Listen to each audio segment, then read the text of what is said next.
Bienvenidos a Mis Palabras No Pasarán. Cielo y tierra desvanecerán, tu palabra permanecerá.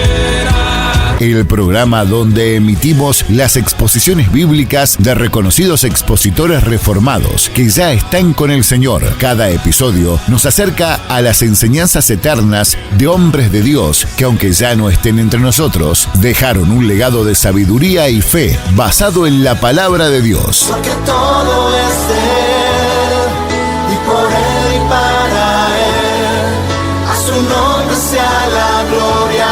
Te invitamos a unirte a nosotros los días domingos, martes y jueves a las 15 horas, donde expondremos un tema por semana. Comenzamos cada domingo. Prepárate para ser edificado y fortalecido en tu fe mientras escuchas las profundas y transformadoras enseñanzas de estos grandes siervos de Dios. Por gracia y verdad, tu buena compañía. Muy buenas tardes, estimados oyentes. Mi nombre es Jonás Escobar y les doy la bienvenida una vez más, un jueves más, a este espacio que hemos llamado Mis Palabras No Pasarán. Este espacio, como repetimos jueves tras jueves, pretende demostrar que la bendita palabra de Dios, las verdades eternas y gloriosas que contiene la Santa Biblia, no reconocen de tiempos, de épocas, tampoco están sujetas a costumbres o a culturas, sobrepasan todas las épocas que los hijos de los hombres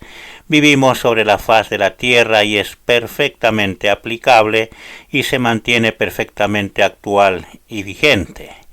Por tal motivo, en este espacio traemos a nuestra consideración, o si queremos de alguna manera viajamos en el tiempo, y traemos prédicas, escritos, sermones de hombres de Dios que son probos en la fe y que nos han dejado un legado de enseñanza en las cuales podemos gozarnos, deleitarnos y crecer en el conocimiento de nuestro Señor Jesucristo.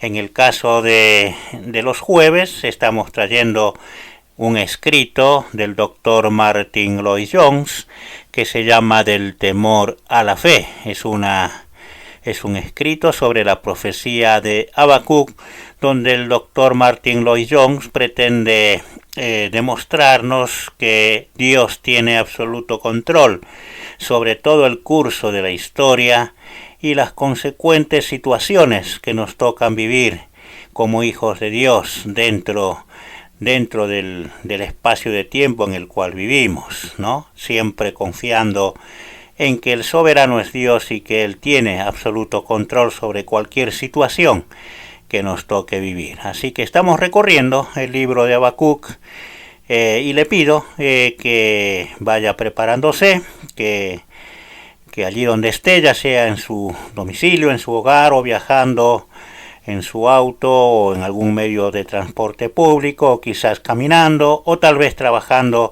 pueda subir el volumen de su dispositivo y preparémonos para considerar lo que la palabra de Dios tiene hoy para decirnos, ¿sí?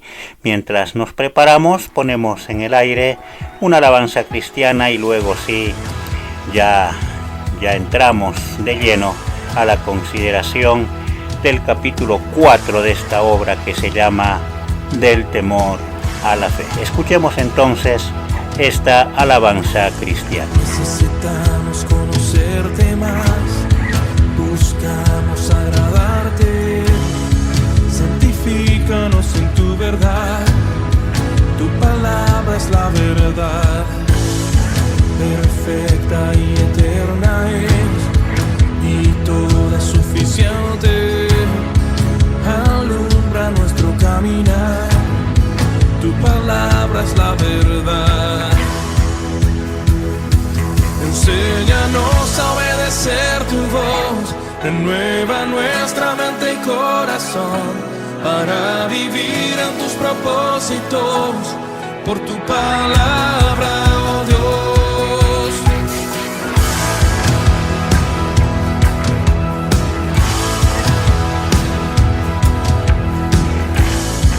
Infalible y poderoso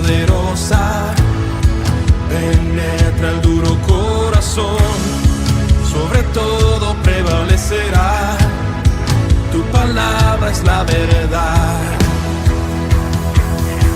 Enséñanos a obedecer tu voz, renueva nuestra mente y corazón para vivir en tus propósitos, por tu palabra, oh Dios, y caminar en integridad, en todo tiempo hacer tu voluntad, al conocerte cada día más, por tu palabra, oh Dios.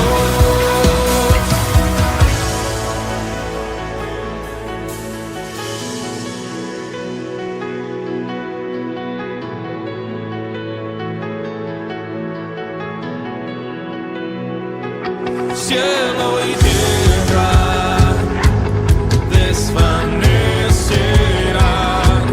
tu palabra permanecerá. Cielo y tierra desvanecerán, tu palabra permanecerá. Enséñanos a obedecer tu voz, renueva nuestra mente y corazón para vivir en tus propósitos, por tu palabra, oh Dios, y caminar en integridad, en todo tiempo hacer tu voluntad, al conocerte cada día más, por tu palabra, oh Dios.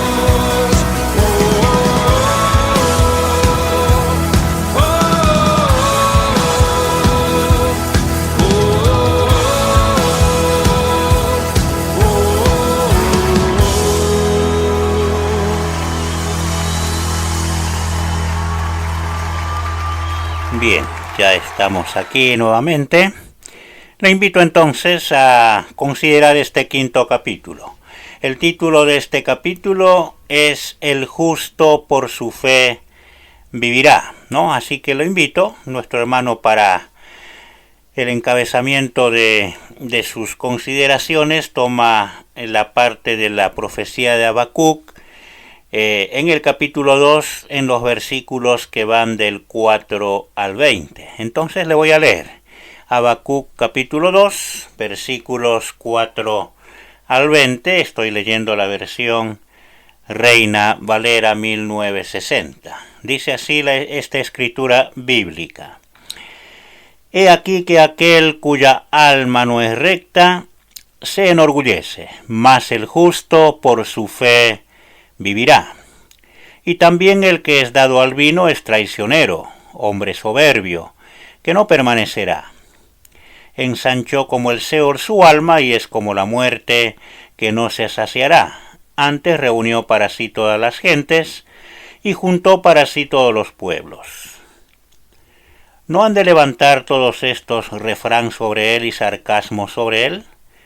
Dirán: ay del que multiplicó lo que no era suyo. ¿Hasta cuándo, había de acumular sobre sí prenda tras prenda? ¿No se levantarán de repente sus deudores y se despertarán los que te harán temblar, y serás despojo para ellos? Por cuanto tú has despojado a muchas naciones, todos los otros pueblos te despojarán a causa de la sangre de los hombres y de los robos de la tierra, de las ciudades y de todos los que habitan en ellas. Ay del que codicia injusta ganancia para su casa, para poner en alto su nido, para escaparse del poder del mal.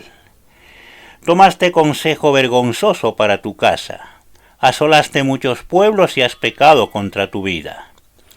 Porque la piedra clamará desde el muro, y la tabla del enmaderado le responderá. Ay del que edifica la ciudad con sangre, y del que funda una ciudad con iniquidad. ¿No es esto de Jehová de los ejércitos? Los pueblos pues trabajarán para el fuego, y las naciones se fatigarán en vano. Porque la tierra será llena del conocimiento de la gloria de Jehová, como las aguas que cubren el mar. Ay del que ha de beber a su prójimo. Ay de ti, que le acercas tu hiel y le embriagas para mirar su desnudez. Te has llenado de deshonra más que de honra. Bebe tú también y serás descubierto. El cáliz de la mano derecha de Jehová vendrá hasta ti, y vómito de afrenta sobre tu gloria. Porque la rapiña del Líbano caerá sobre ti, y la destrucción de las fieras te quebrantará, a causa de la sangre de los hombres y del robo de la tierra, de las ciudades y de todos los que en ellas habitaban. ¿De qué sirve la escultura que esculpió el que la hizo? La estatua de bendición que enseña mentira para que haciendo imágenes mudas confíe el hacedor en su obra. Ay del que dice al palo, despiértate, y a la piedra muda, levántate.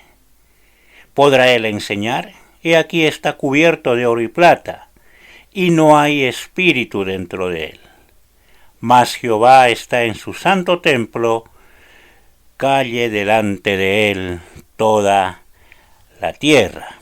Esa es la porción bíblica que va a considerar ahora nuestro hermano en su obra, ¿sí? Él va a poner especial énfasis en los versículos 4, 14 y 20. Este capítulo está compuesto por 5 subtemas, así que vamos a ir desarrollándolos. Dice en su parte introductoria de la siguiente manera: la síntesis del mensaje contenido en el pasaje que va desde el verso 4 hasta el final del capítulo, los que hemos leído, es que los caldeos, quienes iban a ser utilizados como instrumentos para castigar a Israel, serían también castigados y finalmente derrotados. Dios los estaba utilizando temporalmente, pero su fin estaba sellado. Dios iba a humillar el orgullo de los caldeos y aplicarles un terrible castigo. Los detalles ofrecidos en este pasaje describen la arrogancia y la bajeza de los caldeos con una exactitud que es confirmada por la historia secular. Para entender la enseñanza debemos subrayar ciertos principios que son claramente presentados. Esa es la introducción. Vamos a los principios a los que hace referencia nuestro hermano Martin Lloyd-Jones. El primero de ellos. 1. Los eventos históricos deben ser interpretados a la luz del reino de Dios. Ese es el título.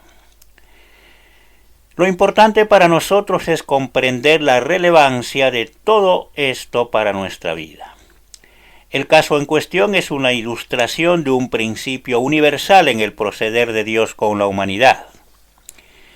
En la presente coyuntura mundial, requiere una verdadera urgencia el comprender este principio correctamente, ¿no? Recordemos que nuestro hermano está escribiendo en el siglo XX, ¿sí?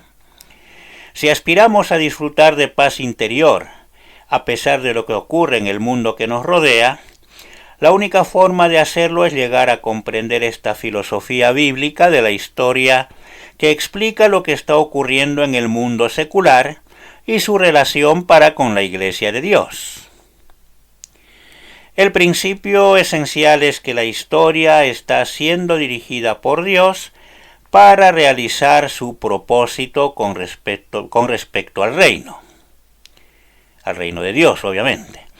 Nuestro objetivo será ahora el de analizar este principio en mayor profundidad.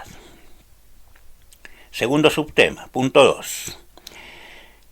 El título es La perplejidad por los acontecimientos actuales no es una novedad. Dice así: el problema no es nuevo. Nosotros en este siglo XX hemos sido ingenuos al creer que nuestros problemas son excepcionales y peculiares, ¿no? Él está hablando en el siglo en el cual vivía. Nosotros ahora obviamente estamos en el siglo XXI. Continúa diciendo: no lo son. Solo estamos experimentando lo que el pueblo de Dios ha experimentado ya en muchas oportunidades anteriores. Es bueno recordar que la historia se repite, y así desligarnos de aquella ingenua y envanecida opinión que nosotros, los modernos, tenemos de nosotros mismos. Nuestras perplejidades de ninguna manera son nuevas. Hay muchos hoy día que se sienten que no pueden ser cristianos por las dificultades intelectuales que plantea la aparente frustración de la historia. Sin embargo, este problema es tan viejo como la misma humanidad y ha dejado perplejos a muchos desde el principio. El conocimiento moderno y los acontecimientos modernos poco tienen que ver en el asunto, de manera que bien podemos despojarnos de cualquier tipo de orgullo intelectual. El problema es el mismo que tuvo que enfrentar el que escribió el Salmo 73, o Habacuc, o Israel en forma nacional. La epístola a los hebreos fue escrita especialmente para dilucidar este problema. Los cristianos hebreos decían en efecto: hemos creído el Evangelio. Dejamos el judaísmo y nos unimos a la iglesia cristiana con base a lo que ustedes nos dijeron acerca de Cristo y su salvación, y acerca de su venida para establecer su reino y reinar sobre la tierra. Él no ha venido. Somos perseguidos y despojados de nuestros bienes y estamos sufriendo intensamente. Eso es lo que decían los hermanos que recibían la carta a los hebreos. Eso es lo que está diciendo el doctor Martin Lloyd-Jones. Continúa así. ¿Dónde está la respuesta? Los cristianos a quienes escribió el apóstol Pedro, otra carta, fueron tentados a preguntar: ¿dónde está la promesa de su advenimiento? 2 Pedro 3:4. Estaban siendo ridiculizados por los burladores que les decían: ustedes creyeron ese evangelio y confiaron sus vidas a ese Señor Jesucristo. Les dijeron que iba a volver a reinar, pero ¿dónde está el cumplimiento de su promesa? Todo sigue como antes. La respuesta de Pedro, cabe destacar, recuerda a los lectores de su carta que este era ya un antiguo problema. Nos pasa igualmente en el día de hoy, ¿verdad? Les dijo en efecto: no se preocupen, es exactamente lo que decían las gentes antes del diluvio, lo que dijeron antes de la destrucción de Sodoma y Gomorra, y es lo que siempre han dicho. Su respuesta exacta, según las Escrituras, fue: para con el Señor, un día es como 1000 años y 1000 años como un día. El Señor no retarda su promesa, según algunos la tienen por tardanza. Esto es precisamente lo que dijo Habacuc. La visión todavía tardará hasta el plazo señalado.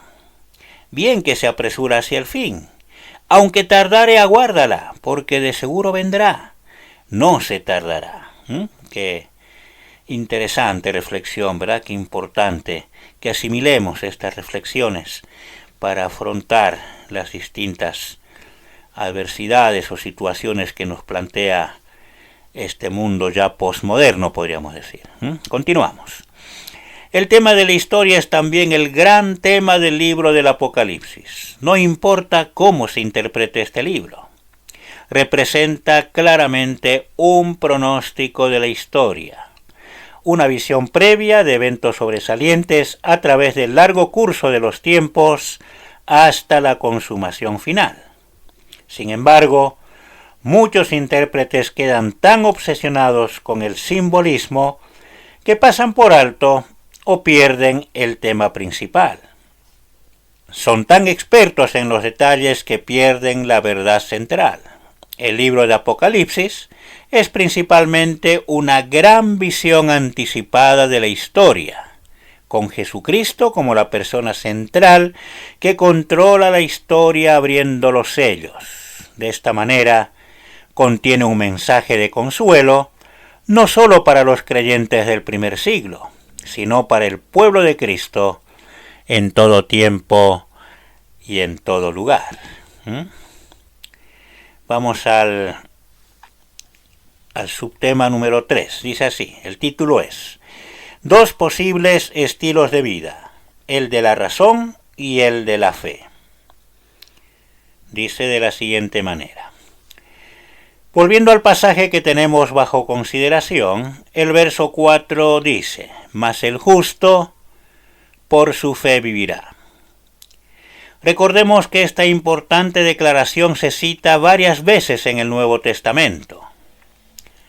Los eruditos discrepan respecto a la traducción exacta de la primera parte del versículo. Puede ser traducido: aquel cuya alma se levante o enorgullece no es recto. O también como se cita en Hebreos 10:38, donde se indica que Dios no encuentra agrado en aquel cuya alma se retrae o retrocede. La verdad que se declara es que solo hay dos posibles actitudes hacia la vida de este mundo: la de la fe y la de la incredulidad. Cuán cierto es esto, ¿verdad? O conducimos nuestra vida con fe en Dios, y las conclusiones que surgen naturalmente de esa actitud, o nuestro enfoque estará basado en un rechazo de Dios y las negaciones que se derivan de ella.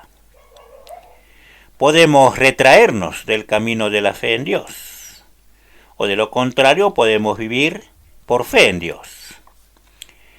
Los mismos términos utilizados sugieren una correspondencia con los dos caminos posibles.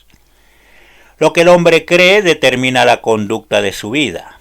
El justo, el recto, vivirá por la fe. O dicho de otra manera, el hombre que vive por fe es un hombre justo. Interesante, ¿no? Por la otra parte, el hombre que se retira es injusto, porque no vive por fe. Aquí nos confrontamos con las dos únicas opciones de la vida, y todos nosotros estamos o en una o en otra. No importa cuáles sean mis ideas políticas o filosóficas, tendrán irremediablemente este común denominador: mi vida está fundada en fe o no lo está. Si no lo está, poco importa cuáles sean mis convicciones o cuáles mis posiciones políticas, sociales, económicas. Lo que realmente interesa es saber si estoy aceptando la regla impuesta por Dios o no.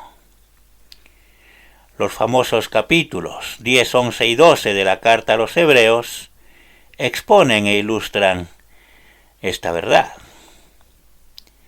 Cuando miramos el mundo de hoy y ponderamos el curso futuro de la historia, se presentan dos posibilidades delante de cada uno de nosotros. Podemos observar y meditar sobre lo que vemos, y luego, después de leer lo que los expertos políticos y militares, estadistas y demás autoridades opinan, podemos finalmente recurrir a los libros de historia. Como resultado de todo el estudio, podemos procurar llegar a conclusiones y formarnos una opinión propia. Sin duda, este es uno de los motivos por los cuales todos leemos los periódicos. Decimos: este hombre es un experto. ¿Qué opina acerca de este tema? Hubo expertos que dijeron que no habría guerra en 1939. Afirmaban haber estudiado meticulosamente todas las posibilidades y en su opinión era imposible que Hitler iniciara una guerra.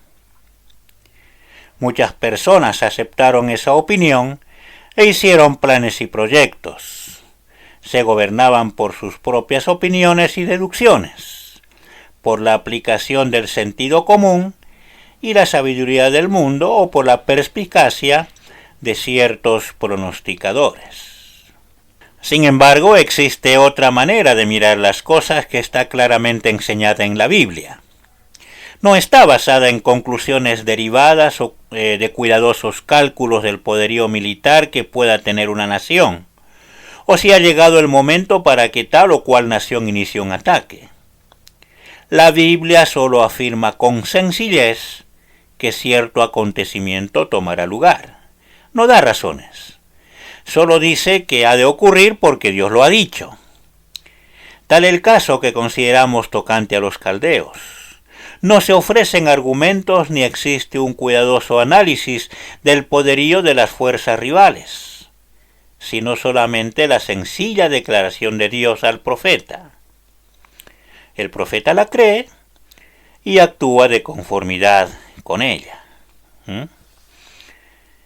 Cuán profundas son estas consideraciones que hace nuestro hermano. Vamos al punto 4. El título es La inevitable necesidad de elegir entre estas dos alternativas. Sigamos. La vida de cada uno de nosotros está basada en una de estas dos actitudes. O adoptamos la sencilla palabra de Dios y vivimos de acuerdo a ella, o no la adoptamos. Si protestamos contra la idea de que los profetas pueden predecir el futuro, o que los milagros y el creer en lo sobrenatural son ridículos en un mundo científico y sofisticado como el actual, solo nos estaremos retrayendo del camino piadoso de la vida. El camino bíblico es un vivir por fe. El justo por su fe vivirá. Fe significa adoptar la palabra de Dios y actuar de acuerdo a ella, sencillamente porque es la palabra de Dios. Significa creer en lo que Dios ha dicho, precisamente porque Él lo ha dicho. Aquellos héroes de la fe listados en Hebreos 11 creyeron la palabra de Dios sencillamente porque Dios había hablado. No tenían otra razón por la cual creer. Por ejemplo, ¿por qué tomó Abraham a Isaac su hijo y subió al monte Moría? ¿Por qué estuvo a punto de sacrificarlo? Sencillamente porque Dios le había dicho que lo hiciera. No obstante, vivir por fe significa mucho más que eso. Significa el construir toda nuestra vida sobre la fe en Dios. El secreto de todos aquellos personajes del Antiguo Testamento es que vivieron como viendo al invisible. Hebreos 11:27. Prefirieron, igual que Moisés, ser maltratados con el pueblo de Dios que gozar de los deleites temporales del pecado. Hebreos 11:25. Por una parte, en la corte de Egipto había sabiduría humana, y por la otra, la sencilla palabra de Dios que le había revelado a Moisés sus propósitos para el pueblo a quien pertenecía y el destino para el cual los estaba preparando. Para esa época eran esclavos y se los maltrataba con crueldad. Moisés solo tenía la palabra de Dios para apoyarse. Sin embargo, desechó la corte de Faraón y dándole las espaldas al futuro promisorio que le ofrecía, salió como Abraham, abandonando su propia patria. Salió como viendo al invisible. El justo por su fe vivirá. Estos hombres arriesgaron todo apoyados en la palabra de Dios. Estaban dispuestos a sufrir por ello, y si fuera necesario aceptar la pérdida de todo. La misma alternativa enfrentaba a muchos de los primeros cristianos. Tuvieron que enfrentar terribles predicamentos. Se les obligaba a decir César es el Señor y ellos respondían no podemos decirlo porque sabemos que no es la verdad. Solo hay un Señor y es el Señor Jesucristo. Las autoridades insistían, si no dicen que César es el Señor serán arrojados a los leones. Sin embargo, se rehusaron a hacerlo. ¿Sobre qué base? Sobre la base única de la palabra de Dios. Creían que cierta persona había venido a este mundo con gran pobreza en Belén, que había trabajado como carpintero y que luego había muerto en una cruz. También creían que era el Señor de la gloria y que había resucitado de los muertos. En virtud a ello, declaraban que jamás reconocerían a César como el Señor. Lo arriesgaron todo. Murieron por su fe y en la fe. Esta es nuestra posición como cristianos hoy.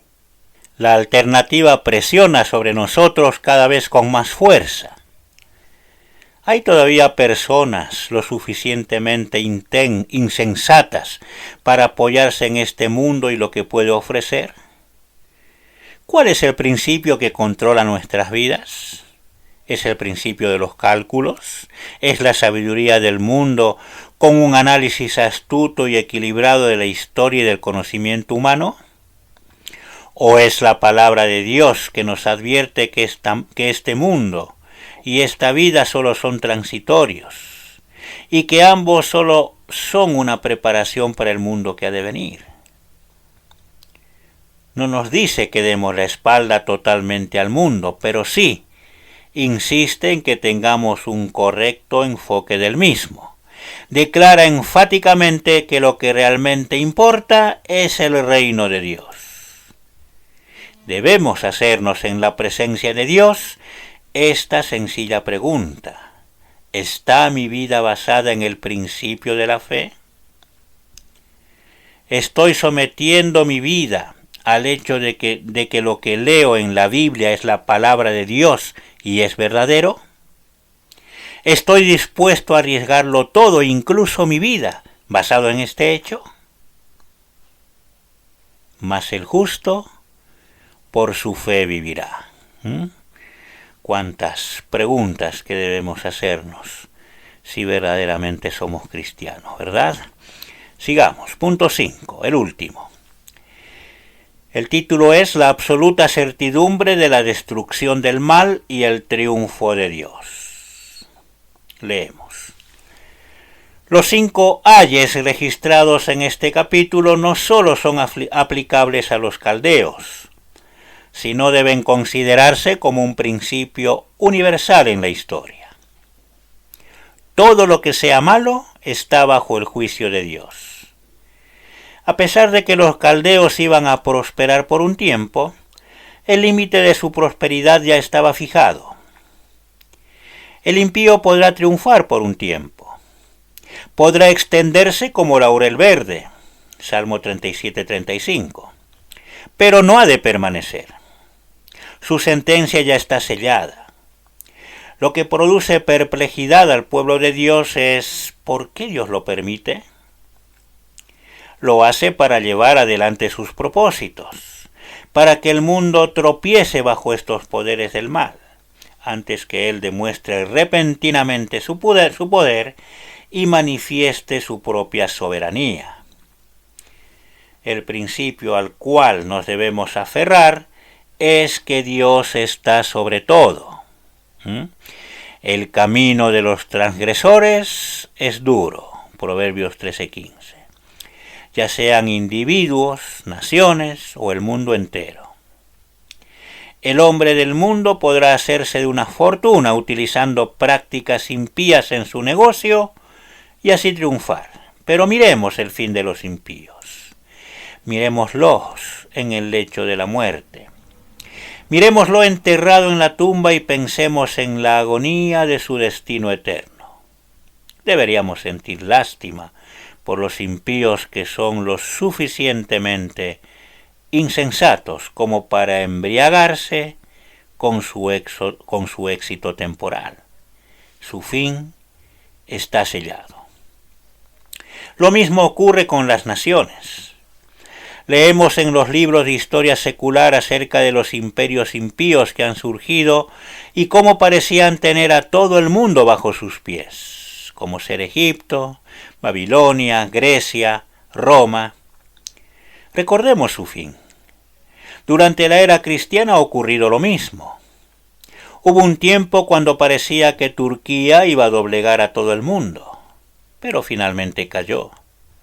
Nación tras nación se han levantado para luego caer. Llegó el momento en que la calamidad pronunciada por Dios entró en vigencia. Nosotros mismos hemos vivido en un periodo en que hemos visto a este principio en acción.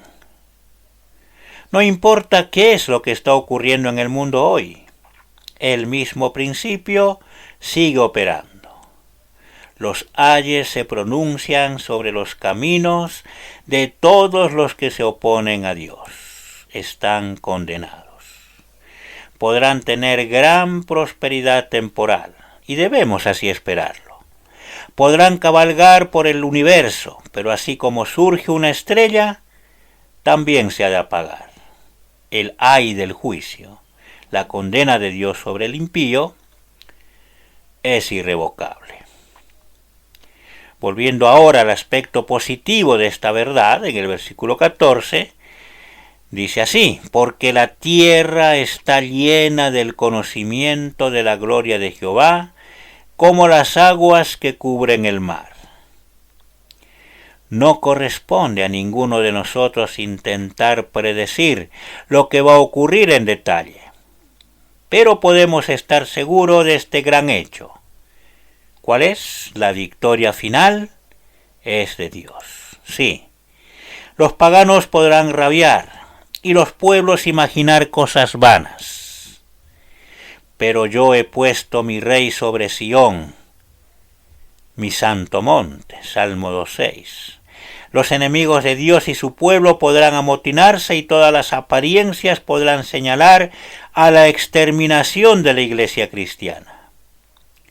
Sin embargo, viene el día cuando en el nombre de Jesús se doblará toda rodilla de los que están en los cielos y en la tierra y debajo de la tierra, y toda lengua confiese que Jesucristo es el Señor, para gloria de Dios Padre.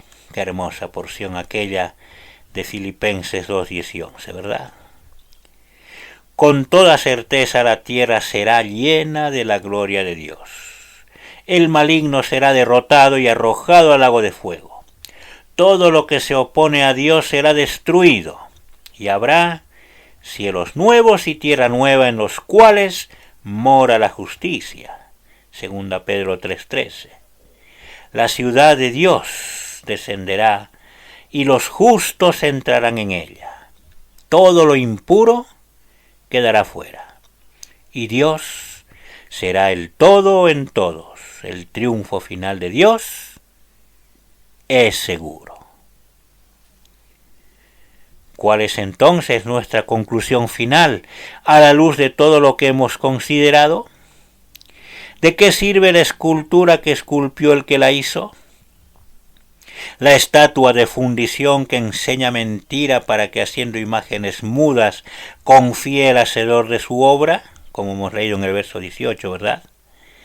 Dios nos guarde de confiar en encomendarnos a cualquier poder que no sea Dios mismo, o a cualquier ídolo que los hombres puedan levantar. Ay del que dice al palo: despiértate, y a la piedra muda: levántate. ¿Podrá él enseñar? Y aquí está cubierto de oro y plata, y no hay espíritu dentro de él. Versículo 19. No pongas tu confianza en absolutamente nada que sea del hombre, solo confía en Dios. Mas Jehová está en su santo templo. Calle delante de él toda la tierra. Versículo 20. No solo los paganos deben callar y guardar silencio, sino también los cristianos. No debe haber ninguna duda, inquisición o incertidumbre acerca de la bondad, la santidad y el poder de Dios. No debemos preguntar con tono de queja ¿por qué permitió Dios que esto sucediera? Ni ¿por qué Dios hace tal cosa? Considera la palabra que Dios le dio al profeta. Mira a Dios. Mira a lo absoluto y final. Tapemos con la mano nuestra boca, que está tan pronta a hablar con insensatez. Tomemos conciencia que Él está en el templo del universo. Dios sobre todo, humillémonos silenciosamente e inclinémonos delante de Él para adorarle. Magnifiquemos su gracia, su poder, su bondad, y esperémosle a Él con paz y calma en el corazón. Así concluye su consideración de este capítulo 4 de su obra nuestro hermano Martin Lloyd Jones, ¿no? Unas reflexiones basadas en la profecía de Habacuc que son absolutamente consoladoras, ¿no? Para nuestros corazones. Nuestro hermano escribía viendo los acontecimientos en el siglo XX y la posición de la Iglesia de Cristo también ante esas situaciones. Pero como él dice, el curso de la historia siempre es el mismo, no ha cambiado nada en este siglo XXI. Los acontecimientos siguen en la misma dirección, ¿no? La victoria final va a ser sin duda de nuestro Dios, y Él va a establecer su reino y nada lo podrá impedir, ¿no? Las situaciones que vivimos, ¿no? Las distintas circunstancias de la historia y los hechos históricos que nos rodean pueden a las mentes que no tienen su confianza en el Señor llevar a blasfemar con estas preguntas que hacía nuestro hermano, ¿no? ¿Por qué Dios hace tal cosa? ¿Por qué Dios permite que esto pase? Y cuántas cosas de esa naturaleza. Pero aquellos que hemos sido salvados y depositamos nuestra fe en Dios y en su bendita palabra, sabemos que estas cosas tienen que ocurrir y que finalmente todo desembocará en la victoria de nuestro Dios. ¿Sí? Descansemos en estas realidades y que este escrito de nuestro hermano sea para nosotros, hoy en el siglo XXI, un siglo tan hipertecnificado, tan globalizado, sean para nosotros de consuelo. Que el Señor entonces bendiga su palabra en nuestros corazones. Oh Dios de mi alma, sé tú mi visión, nada te aparte de mi corazón, noche y día pienso yo en ti. Tu presencia es luz para mí, sabiduría, sé tú de mi ser, quiero a tu lado mi senda correr. Como tu Hijo, tenme, Señor, siempre morando en un mismo amor. Sé mi escudo, mi espada en la lid, mi única gloria, mi dicha sin fin, del alma amparo, mi torreón. A las alturas condúceme, Dios. Riquezas vanas no anhelo, Señor, ni el vano halago de la adulación. Tú eres mi herencia, tú mi porción. Rey de los cielos, tesoro mejor.